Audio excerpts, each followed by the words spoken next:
విద్యలున్నా, వస్తు వాహనాలున్నా, మీకు ఎన్ని ఉన్నా పిల్లలు లేకపోతే అవన్నీ మీకు వ్యర్థంగా అనిపిస్తాయి. நமக்கு எத்தனை மாடிகள் இருந்தாலும், எத்தனை சொத்து பத்து இருந்தாலும், நமக்கு பிள்ளைகள் ஏனென்றால் நமக்கு எல்லாம் வெறுமையாய் காணப்படும். అబ్రహాం అందుకే ఎన్ని ఉన్ననేమి నాకు సంతానం లేదే అని ఏడ్చాడు. இதற்கு தான் ஆபிரகாம் கூட எனக்கு எல்லாம் இருந்தாலும் எனக்கு அங்கே சந்ததி இல்லை என்று சொல்லி அழுதார். అప్పుడు దేవుడు అద్భుతమైన విధానంలో అతనికి సంతానం ఇచ్చాడు. அற்புதமாக அவரை சந்தித்தார். మన దేవుడు మాట ఇచ్చి తప్పనటువంటి వాడు.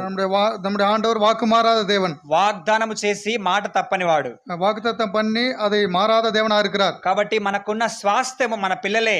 நமக்கு இருக்கிற சுதந்திரம் நம்முடைய பிள்ளைகளே. మనకున్న ఆస్తి మన పిల్లలే. நமக்கு இருக்கிற சம்பத்து நம்முடைய பிள்ளைகளே. నీకు ఆస్తులు ఉన్నా లేకపోయినా పిల్లలు ఉంటే వాళ్ళే నీకు ఆస్తి. உங்களுக்கு சம்பத்து இருந்தாலும் இல்லாவிட்டாலும் பிள்ளைகள் இருந்தால் அதுதான் நமக்கு சம்பத்து. ఆస్తి ఉండి పిల్లలు లేకపోతే ఏం లాభం?